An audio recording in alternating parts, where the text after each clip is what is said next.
Dah lah kita tak jual dah. Gila orang jual Islam tu apa? Orang Kelantan duk ala cerah. Dah kita duk ala cerah. Tiba-tiba pilih kita duk ala gelap. Lagu mana? Kita duk ala cahaya. Cahaya iman.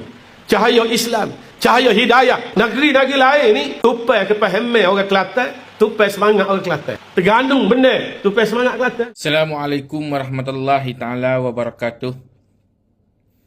Saya nak bagi sedikit pandangan saya berkaitan dengan ucapan Yang Amat Berhormat Menteri Besar Kelantan dalam ceramah tadi. Jangan kita menganggap kita memperjuangkan Islam, tapi pada hakikatnya kita adalah penunggang kepada nama Islam. Jangan bodoh rakyat. Jangan bodoh umat. Apa yang Menteri Besar sebut tadi, Kelantan berada dalam cahaya iman, cahaya Islam, cahaya hidayah, cahaya Al-Quran. Saya nak timbulkan satu persoalan.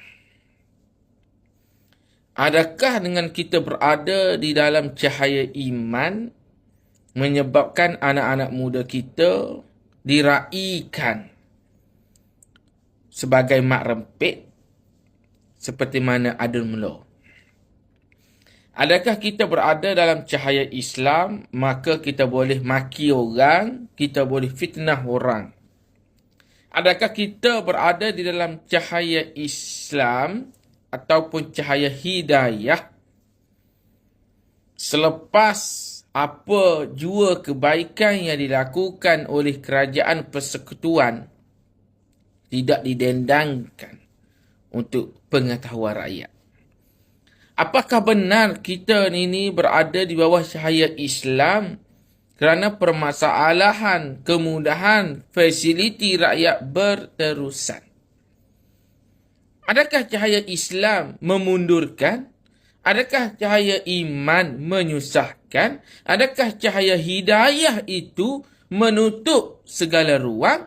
Ataupun adakah cahaya Al-Quran itu menyebabkan rakyat disusahkan dengan perkara-perkara yang asas?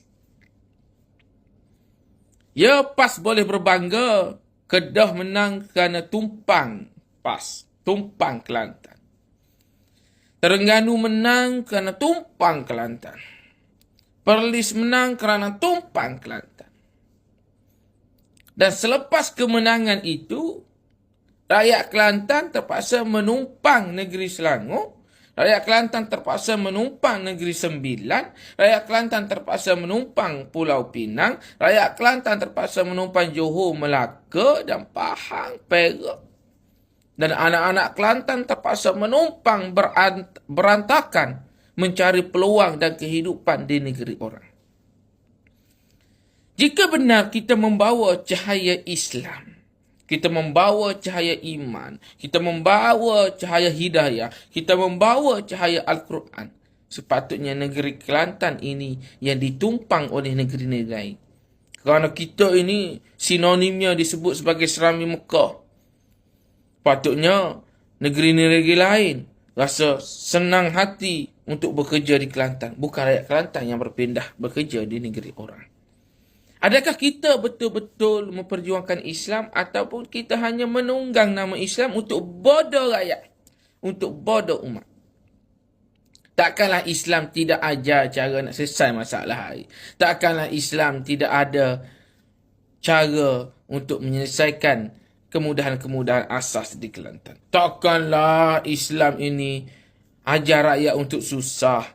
Takkanlah Islam ini ajar hanya pemimpin saja bermewah-mewah. Takkanlah dengan cahaya hidayah itu kaki tangan kerajaan negeri Kelantan itu hanya diisi oleh anak-anak YB. Sudah-sudahlah bodoh rakyat. Baik kiranya ungkapan itu diterjemahkan. Ungkapan itu dibuat, bukan hanya dilambung di pentas ceramah. Bobolah bodoh rakyat. Rakyat hari ini sudah muak dengan perangai yang hanya menggunakan nama Islam tapi tidak kepada pelaksanaan.